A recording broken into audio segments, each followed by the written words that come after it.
you so much, Şebnem Hocam and Asma Hocam. I would like to thank also Global Migration Research Center at Ankara Social Sciences University for inviting me to this webinar series. It's a pleasure, a real pleasure for me being here with all of you today, and I hope you will enjoy this webinar too. And as Şebnem Hocam mentioned, I will talk about my PhD study actually, which is about transnational migrant families in the context of migration from Turkey to Japan. And this study particularly focus on migrant men and their state behind families and how they experience the separation and how their relationship transformed and rebuilt in the transnational social fields. So, sorry. I met Selim in a restaurant in Nagoya in Japan, opened by immigrants from Turkey. And I can see that his timidity about walking into the restaurant disappeared immediately, and he felt as if he were in Turkey again. The interview was hard on Selim emotionally. I was really seeing on his face, and he said nobody has ever asked about how he felt or how he considered his situation as a father or as a spouse. And during the interview, most of the time, he had to blink back in tears. As you see on the screen, he told me, I don't know how to express it. It is a distinct situation. It feels bad. It feels really bad. Words are not enough to describe it. It is extremely hard for me. I talk to them through Tango, you know, the app on the phone. The moment I hear their voices, all the troubles of the day vanish. However, I met Kader in a marketplace in Turkey, and I was not so sure how to start the conversation at first. She was also a little bit shy. I was also shy as a researcher, and we decided to go to a park and have a cup of tea before heading to her house for the interview. We ordered tea, and I lit a cigarette. I still remember that park and that moment very vividly. She asked me if I had one more for her. She smoked as if she wanted to prepare herself for the interview. She started telling her story even without asking me any questions. And she started saying, I cannot tell you enough how difficult it is for us. In the simplest terms, I don't have any freedom. I take my children with me wherever I go. Not to be the subject of gossip, not to be dishonored. You don't always experience the same level of the pain. Being a migrant is extremely exhausting, not only for the one who lives, but also for the ones who is left behind, even more. Actually, when I was growing up in a northeast town in Turkey, in Fatsa, I heard many stories similar to the ones that I just mentioned right now. Even though Turkey today has more than 5 million Turkish citizens living outside Turkey, with the majority living in Western European countries, I grew up with more stories about Turkey-Japan migration increasing every year. Since the late 1980s and early 1990s, Japan has become a destination for Turkish immigrants from specific cities, particularly from northeast coast and also from southeast part of the country, as the starting point of this migration route based on migrant networks. As for the initiation of the process, actually there's a mythical story that I was also told during both my master thesis and also my PhD thesis and in the fieldwork in Japan. Unlike the stories of migration to Europe or countries in the MENA region or ex-Soviet countries, in this migration case, there was no governmental or private company initiatives. There is this man who is identified, identified as the initiator of this whole story, and he is the first link in the chain. Although he passed away some time ago, people who are related to this migration process in one way or another definitely know his name and at least some version of this story. So you see him on the picture on the screen, and his name is Hayri Atılgan, which kind of makes me laugh all the time in a way, or smile, let's say, especially the surname. You know, he's also starting point of this migration with the surname too. It reminds me this all the time. So the story behind, or the mythical story behind this migration route, let's say, I was told by his brother when I was in Japan, that in the late 1980s, he was working in a ship and his ship was anchored in Japan.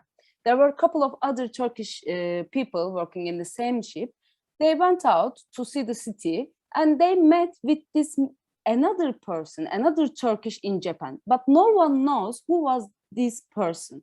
It is a real myth. At least we know Hayri Atılgan, but that person in Japan who convinced them to stay in Japan and work there, we don't know who this person was. So he decided to stay there, and his friends also stayed there. And in time, he started bringing his own family members, especially, of course, male members of the family and relatives or neighbors from Fatsa or other close by cities to Fatsa. It was easy for them to stay there, and also for our immigrants to stay in Japan, because there's a visa exemption between Turkey and Japan.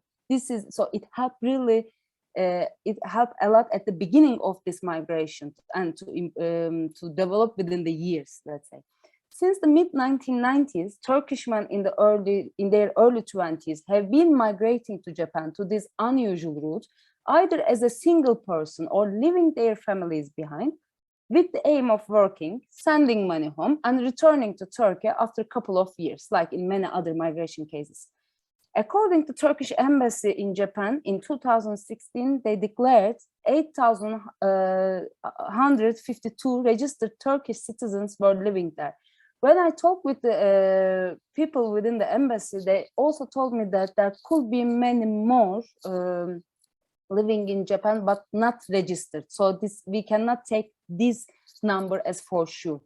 Just in other cases of Turkish emigration to other countries, the community also has diverse background in terms of ethnicity, religion, socioeconomic status, and occupation.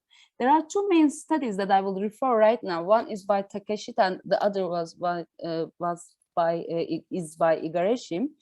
According to Takeshita, she described the Turkish community in Aichi prefecture as blue-collar workers, such as wreckers, carpenters, and painters, and mainly also married to Japanese women.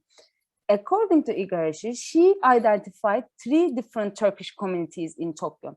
The first group, irregular workers in blue-collar jobs and based on diverse ethnic groups from Turkey and mainly male. The second was middle and upper class Turkish males working for international corporation as white-collar professionals. The last group, mainly female, were married to Japanese citizens and had been living in Japan permanently, or were married to Turkish men working at the embassy. In my case, I focus on, like Takeshita, to Aichi prefecture, in particularly the city called as Nagoya. And the majority of my not majority, but all of my participants were working in the construction jobs, the first group that Igarashi mentioned, actually. And in this study, in these both studies, they actually focus on the transnational families, but through the marriages. I mean, Turkish husbands and Japanese women and their marriage life. But in my study, I focus on transnational families composed of Turkish immigrants in Japan, Turkish men in Japan, and their families back in Turkey. Starting with my master thesis, I've been interested in Turkey-Japan migration, especially as I was so familiar with all the stories while I was growing up. I was really curious why people migrate to Japan. What is the reason behind it? However, this PhD study was born as a desire to understand how this migration route became a space for the production of transnational connections between these two countries, and particularly at the level of family. So if you ask me, then why family? Why I want to focus on migrant families? If we do a quick survey right now, even, or if you do this with the people around you, and ask them what the family is, probably many of us will probably get a similar idea, a similar answer, and very basic answer. family is the basic unit of the society, and it includes mother, father, and children. This is the probably definition that we were all taught in the elementary school. However, if we start questioning just a little bit more, we will get many different answers for sure. For example, if you ask me, and if we see that it doesn't only it doesn't have to base on blood relationship or any it doesn't have to base on blood relationship, let's say. Many people could answer that it could be they could see their friends as a family, or in my case, I am married. Maybe many of the people would think that I would say right away my husband. No, I will definitely say just I see my sister as my family. And if my husband is among the participants now, sorry, Valerio, my sister is still the first one. So family, as well as this, I mean, we cannot define family in one definition anymore. Also, if we think, as a sociologist, I could say this, the family is regarded one of the most significant institutions in Turkey. As dear Ferhunde Özbay says, conservative or liberal, regardless of political ideology, the governments have given importance to family in Turkey, not only in the societal level, but also in the political level. Family has been and is very important institution in Turkey. And according to the, for example, according to the World Values Survey report in 2020, for the 91.8% of the population finds family as the most important institution in Turkey. So the difficult question, okay, we find it very important, but the difficult question is that what is family? How do we define family and the family relations? Or does family only exist in the same geographical context? Because most of the time when we try to define family, we also refer to actually a physical unity. However, when we look at today's world, families take different forms and vary according to age, race, class, gender, sexual orientation, and show variances in household structures, such as the very well-known nuclear and extended family households, or recent forms such as living apart together families, the families who are living in different houses but still define their relationships as a family, or in my case, transnational families, formed as a result of the migration of a family member for socioeconomic or political reasons, and who build a family life across borders. So before moving to what transnational families is, I would like to talk about very briefly about transnationalism, which is the theoretical standpoint of this study actually. So transnationalism has become one of the major approaches within migration studies over the past few decades. The initial attempts to define the term transnationalism within migration studies were by mainly three female anthropologists in the early 1990s. Bush, Glick Schiller, and Susan Black are regarded as the pioneers of recognizing transnationalism as a theoretical framework in the field. According to them, transnationalism is the processes by which immigrants build social fields that link together their country of origin and their country of settlement. And in the early 1990s, the transnational social field was also documented as a part of family ties, which were sustained through economic disbursements and gifts.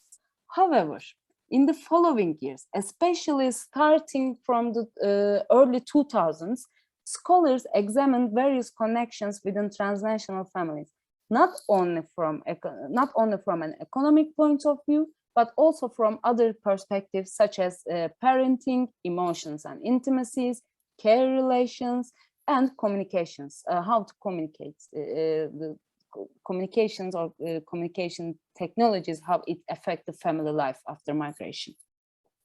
So how can we define transnational families?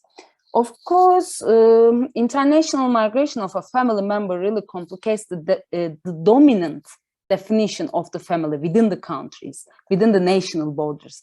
If the definition of the family refers to people are living under the same roof, the transnational lens reminds us to reconsider our established understanding of households and families based on the idea of physical unity. In this regard, according to Bryson and Varela, transnational families are families that live some or most of the time separated from each other, yet hold together and create something that can be seen as a feeling of collective welfare and unity, namely familyhood, even across national borders. Focusing on migrant families is important, especially the ones separated and having transnational connections, is important for us, is important for understanding transnational practices which bring changes in both the sending and receiving countries in socioeconomic, cultural, and political terms. The different geographical locations and the fluidity of the duration of the separation of the migrant member and the family and their and other members bring changes in the established family characters or in the established understandings towards the family life. So based on this, I try to understand the rationality behind practices, displays, and the reproduction of relationships within these migrant families who have still connections through the lens of gender, as it is something evoked, created, and sustained day by day through interaction among family members, as Thompson and Walker says. So what kind of methodological route I follow to grasp the transnational migrant families in Turkey, Japan immigration?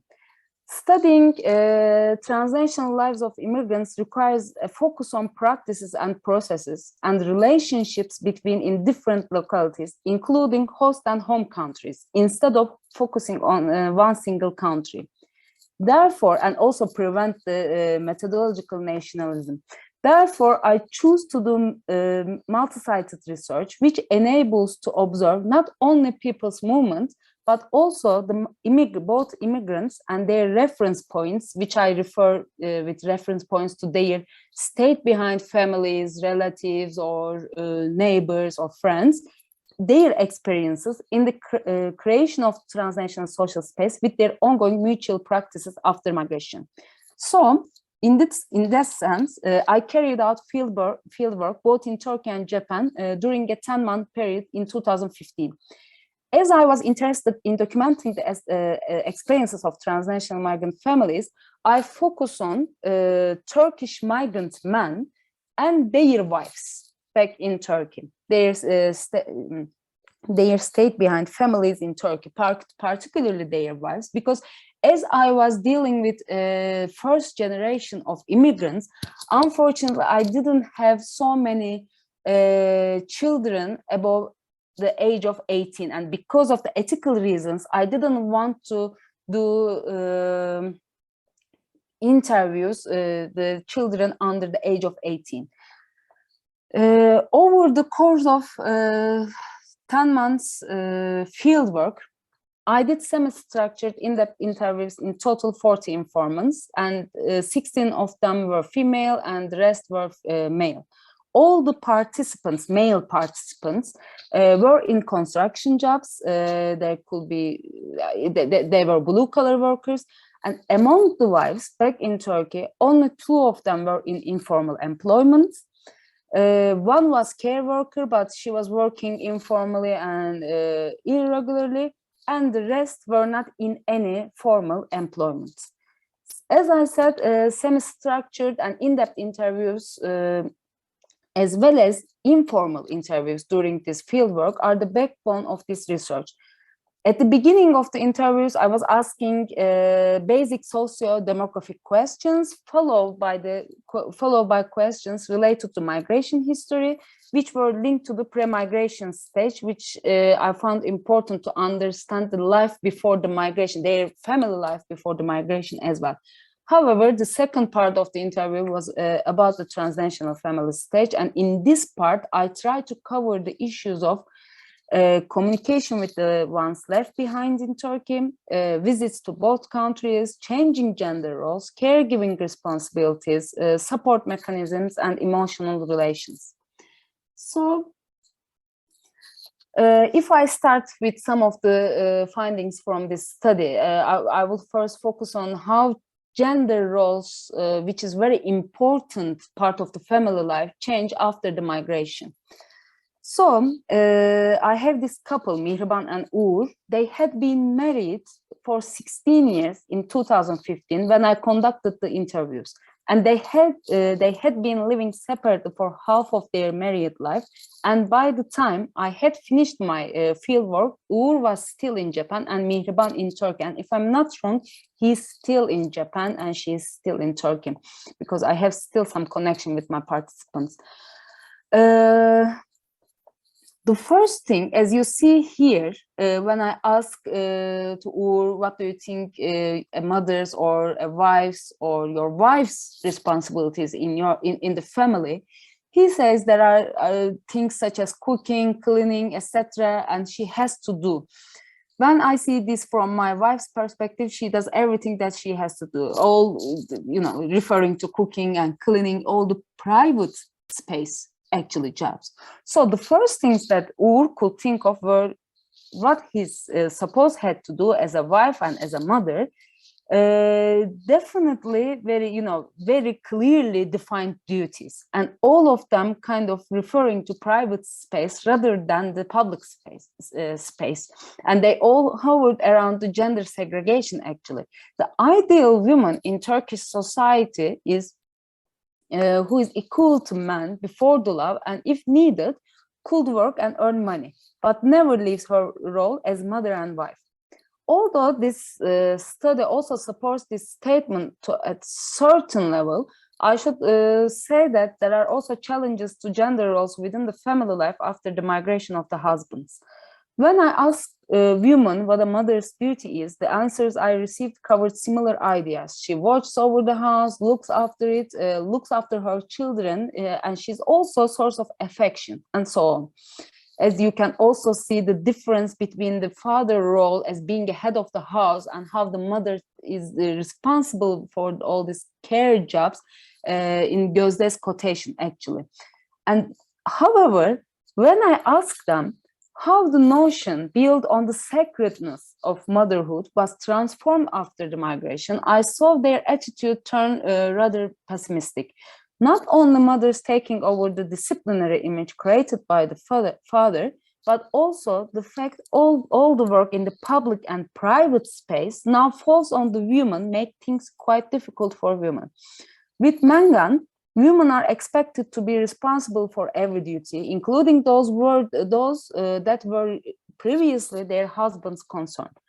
Therefore, in the absence of the husbands, women become responsible for every single matter, actually, concerning the nuclear family within private and public space.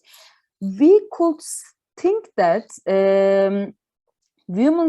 in this way, women's visibility in decision-making processes definitely would increase, both in the public and private spaces. This could also result emancipation of women after the migration of their husbands, which we also see this in many other studies. However, we should still be very careful to interpret this as a total emancipation or total freedom for women, both in spaces, both in the public and private space. I will discuss this about later, and you will definitely I hope you would understand. I will explain it more. So what about the fathers? How do fathers define their fatherhood after migration? Their point of departure or emphasis is an awareness of a sense of a duty as being head of the household. While the mother's discourse is primarily shaped by bringing up the children in a good way, the father's is shaped by authority and sacrifice. As in this study, transnational migration definitely reinforces gender ideologies, such as that fathers and husbands are breadwinners and they should be the ones migrate, and decision makers and also authority figures, even though they are living so far away. even though men try to control families from distance, they think that they cannot, they are also actually aware of the fact that they cannot fulfill whatever whatever all these responsibilities attributed to them. Their understanding and practices actually conflict with each other, which we see in both quotations, and especially for Selim one, he says the responsibility of the father is not being in Japan.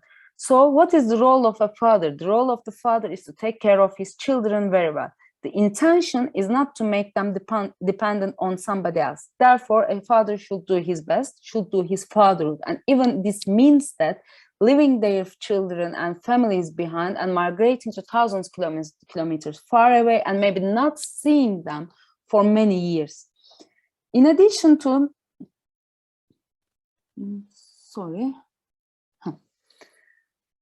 in addition to the role of the breadwinner, the father, as Sheikh Okman studies, Diana Sunar studies, we see that the father is still seen as a head of the family and as an authority figure within the families in Turkey.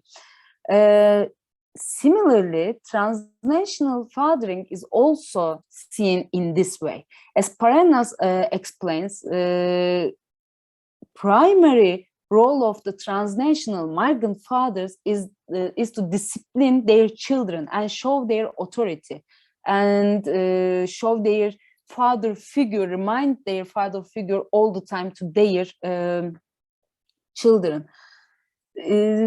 Hamid, for example, Hamid explains this as my son is a footloose. He has his own way. How can his mother track down the places he is going to or the friends he is hanging out with? Where can she go? But I could do it. I could know where young boys hang out because I'm also male. I could easily go and find them, but my wife cannot do it as a mother. Therefore, whatever she does in Turkey, it's not easy to discipline them, especially our son. Therefore, after that, he was telling me that he keeps checking his children through phones or through internet all the time and always reminding them what they should do, how they should follow their father's orders. During as we see here, during the separation, men really try to control their families as they see themselves authority figures within the family. However, it is also obvious that this is not possible as if they are physically together. But however, I will also discuss this in the communication section as well, how they try to apply this authority and whether it works or not actually. So after the migration of the family member, male member of the family, who decide what within the family, how the decision-making process taking place within the family after the migration of the family member. When I asked Jakub to this question, he told me that it depended on the importance and the content of the subject matter. So I gave him some examples, such as when there is something to do with the children, a decision about where money will be spent or house-related work. The answer actually he gave me was very much shaped by my positioning as a young woman sitting in front of him as well. I was really aware of this. First, referring his children, he emphasized that any problem related to them is in the scope of the responsibilities of both parents. Then he continued by stating that subjects related to the outside and work fall under his responsibility because his wife wouldn't understand it very well as he's responsible for the house or the jobs within the house. However, he raised an important point about the decision-making mechanisms within the family. He said, I'm a man, it's true. From my point of view, it seems right to me because I see it from my angle. But you see it from another angle and tell me what is wrong. I will ask you what is wrong about it and get your opinion. With you, he refers to his wife, of course. You don't meddle with what I'm doing. But if there's something that you see that might not be best for our family, you should tell me. One has eyes to see. You see, so you see it. If this is not good for our family, I don't mean oppose me, but just warn me. Wake me up. I may be looking but not seeing, especially he refers when he's far away from the home. So with his sentence, do not oppose me, but warn me, actually summarizes how decision-making mechanisms also within the family work, both before and after migration for most of my participants. They mainly, male participants refer that, yes, when I was there, I am taking care of the public space works, but when I am here, still I am waiting my wife ask me or ask me what should be done and ask my opinion. So when men are physically absent, the dependence on them still by women still continues, and women roles increased after their husband's migration. Still, I could not say they're much more active within for the decision-making processes for the family matters. However, I should say there is an important point in decision-making processes when the roles of men and women tend to become more equal as they age. So, yes. Age seems to be an important factor in women becoming decision makers within the household. And Zehra was one of these among my participants, and she was also the oldest. If it was something very important, I would call him in the early years of his migration. I should say that his husband lived, he was still there when I was doing the field work. He lived in Japan on and off 15 years.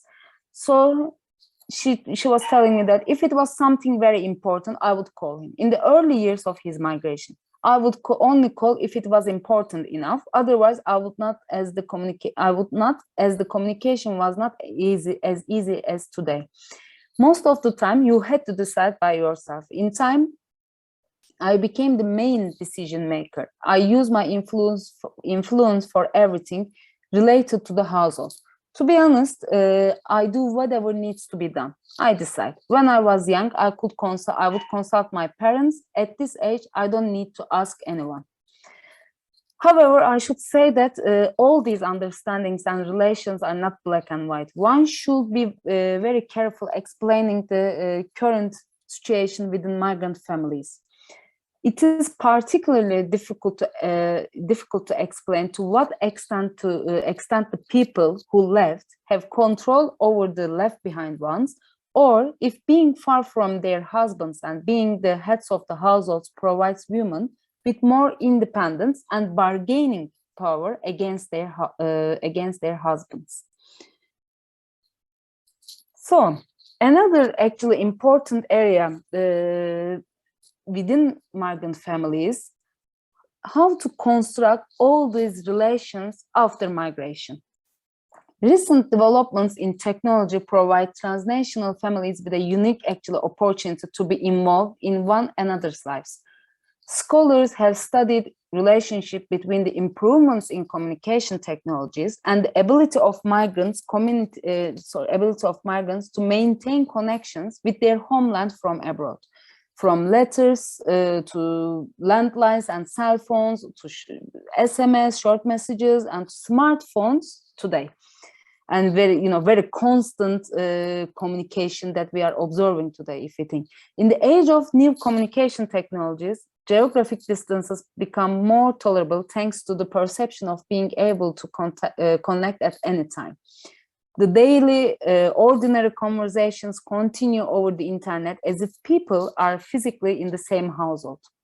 For both sides, information and communication technologies, ICTCs, seem to be supporting for this new family life by enabling people to maintain emotional relations, to cope with the feeling of longing, to satisfy mutual curiosity, and to be able to feel the presence of each other. However, as I will talk about this part very soon, I argue that the quality of these ties is also questionable. The shortcomings of instant communication technologies should not be ignored while celebrating their benefits as well. which we also see here in this quotation, actually, especially two lines could explain the difficulties or could give us a hint, the difficulties of the communication communication at this or lately, let's say.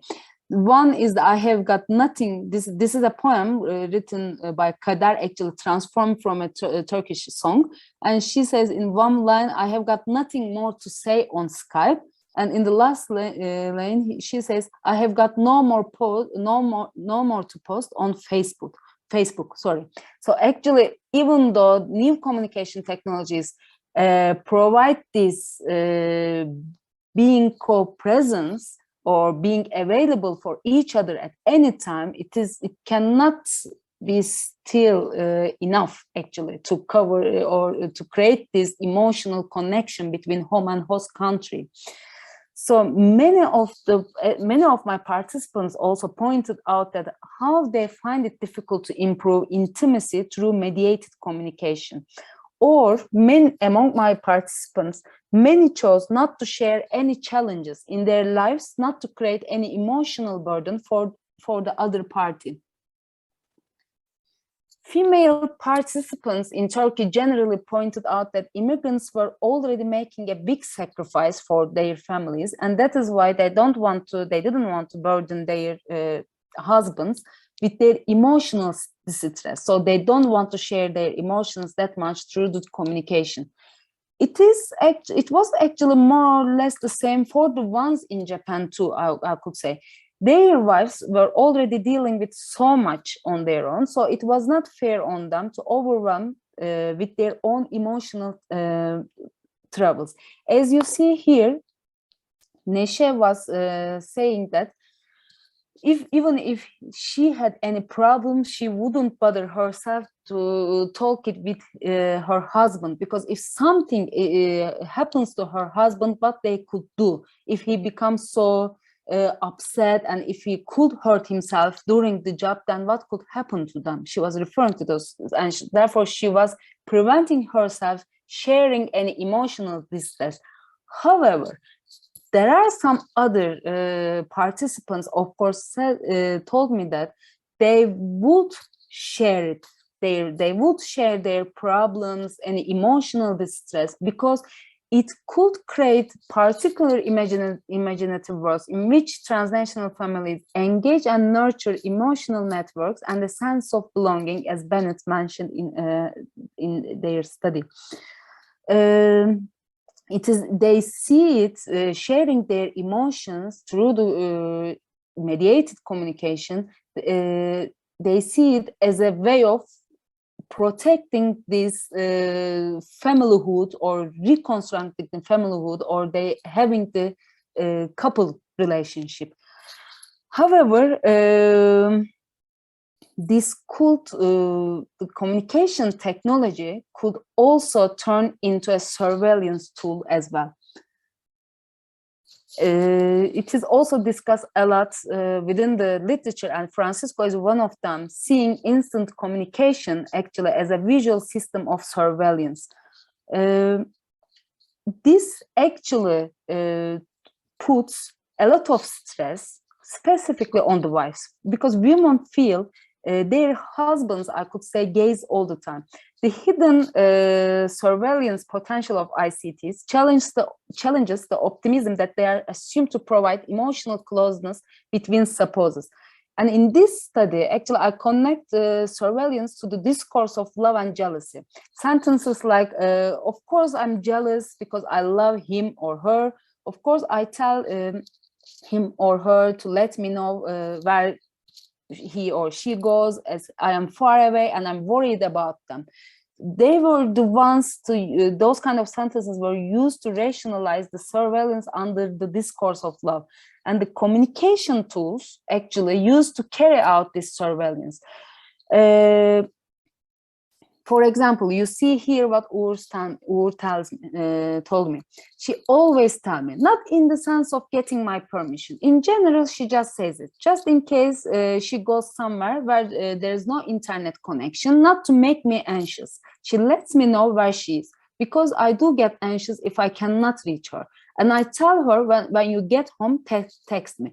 Even if I'm sleeping, I will see it when I wake up. This is not because I doubt her. This is about anxiety, that some bad thing might happen to her.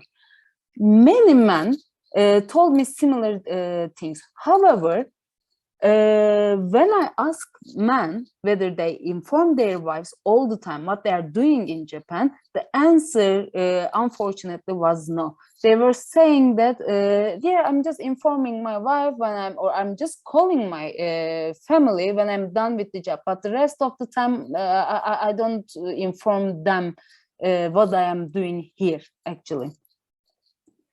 On the other hand, for women, they feel they should inform their husbands about their activities because the main concern for them is being an object gossiped by either neighbors and relatives or immigrants in Japan. Kader's husband told her by a smartphone and laptop after he migrated, and she asked her brother-in-law to deal with providing an internet connection, which both made her relax and put her in a stressful position. She was telling me that if I told you about the difficulties that I face every day, you would not believe me. Or, for example, people could gossip about me when even I go to the city center with my brother-in-law to deal with the needs of the household. Therefore, and she continues, and therefore she keep informing her husband all the time, whatever she is doing, not to be being gossiped, not to be blamed for anything that she didn't do, according to her. This kind of surveillance actually also realized between the spouses is repeated in the relationship with the children as well. Communication tools are also seen as an instrument to help immigrant fathers implement their authority from afar. While some fathers were aware, some were not, the fact that of trying to establish authority over the ICT was not working as well as they thought. We will see this example as in the case of Uğur and Mihriban again, because Uğur was thinking that his child is informing him all the time what he is doing and following his authority. His wife says that, for example, 2 years ago, his son did something that made me angry. And I told him that I would tell his father, and he said, go on, what will he do? Will he beat me online? So there is this also point, even though father thinks that they apply their authority through the communication tools, up to which level actually it has been realized. This should be considered as well. So some of them actually were quite aware of the fact. For example, one of the participants, Salih, he told me that as much as he tried to discipline his children from distance, all the advice fell on deaf ears or were forgotten the moment he hung up the phone. Migrants and their stake-behind family members don't know maybe each other's daily lives in every single detail, but with the instant communication technologies, people have the impression of the physical and emotional closeness of living together. However, with the examples that I just mentioned now, we should also consider the negative sides or the impossibilities of the ICTs. So to conclude, actually, the aim of this study was to explore the impact of migration on families' lives through the lens of transnationalism as well as gender. Family members experience changes, particularly in their gender roles, at different levels. Despite inherent discursive contradictions, a main reference point in the data collected is the protection of social norms, such as having a family and being an active family member at all times. In terms of their agency, while men feel that their migration to Japan is the result of their de facto understanding of the male role model as breadwinners, Women stay behind because of being on the opposite end of this understanding, which maintains that a woman's place is at home. Although these value judgments are taken as the basis of family life, I argue that these norms have changed within daily practices and have challenged each other.